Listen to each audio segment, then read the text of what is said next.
चतुर्युगानुसार भिन्न भिन्न व्यासों के नाम तथा ब्रह्म ज्ञान के महात्म का वर्णन। श्री मैत्रेय जी बोले, हे भगवान, आपके कथन से मैं ये जान गया कि किस प्रकार ये संपूर्ण जगत विष्णु रूप है, विष्णु में ही स्थित है, विष्णु से ही उत्पन्न हुआ है तथा विष्णु से अतिरिक्त और कुछ भी नहीं है। अब मैं ये सुनना चाहता हूं कि भगवान ने वेदव्यास रूप से युग युग में किस प्रकार वेदों का विभाग किया। हे महामुने, हे भगवान, जिस जिस युग में जो जो वेदव्यास हुए उनका तथा वेदों के संपूर्ण शाखा भेदों का आप मुझसे वर्णन कीजिए।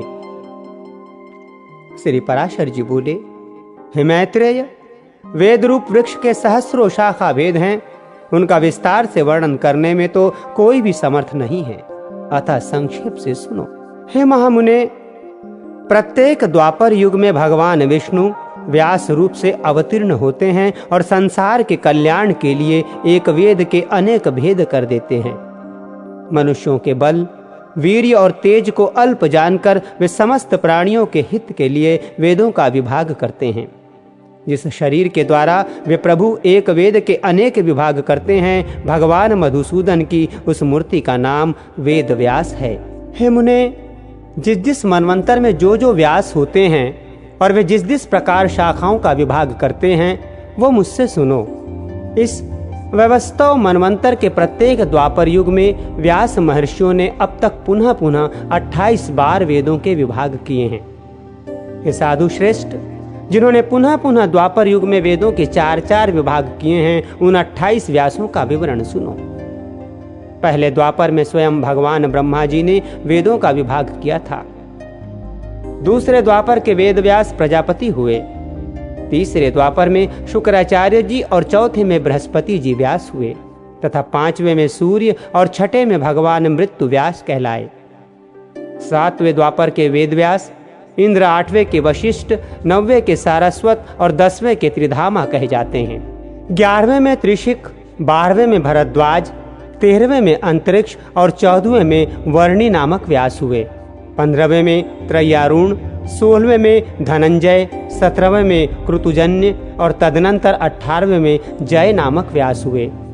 फिर 19वें व्यास भरद्वाज हुए। भरद्वाज के पीछे गौतम हुए और गौतम के पीछे जो व्यास हुए वे हर्यात्मा कहे जाते हैं। हर्यात्मा के अनंतर वाजश्रवा मुनि व्यास हुए तथा उनके पश्चात सोम शुष्क वंशी तृणबिंदु 23वें वेद व्यास कहलाए। उनके पीछे भृगुवंशी रक्ष व्यास हुए जो वाल्मीकि कहलाए। तदनंतर हमारे पिता शक्ति हुए और फिर मैं हुआ।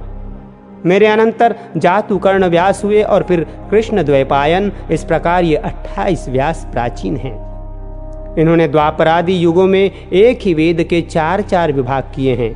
हे मुने, मेरे पुत्र कृष्ण द्वैपायन के अनंतर आगामी द्वापर युग में द्रोण पुत्र अश्वस्थामा वेदव्यास होंगे। ओम, यह अविनाशी एकाक्षर ही ब्रह्म है। यह वृहत और व्यापक है, इसलिए ब्रह्म कहलाता है।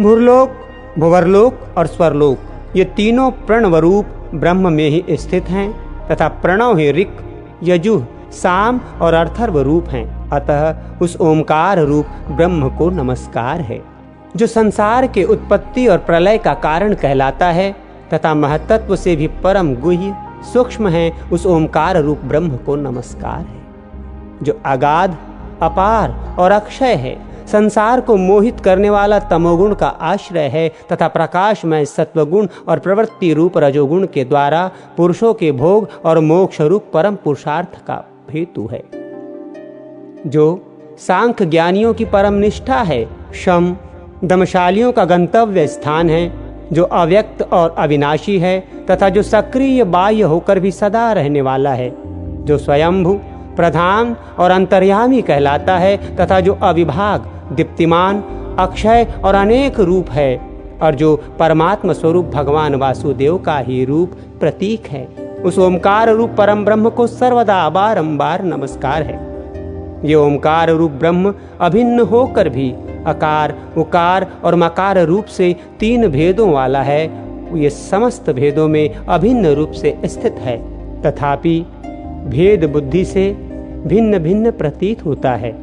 वो सर्वात्मा ऋंगमय, साममय, यजुर्मय है तथा ऋग्यजु साम का सार रूप वो ओमकार ही सब शरीरधारियों का आत्मा है।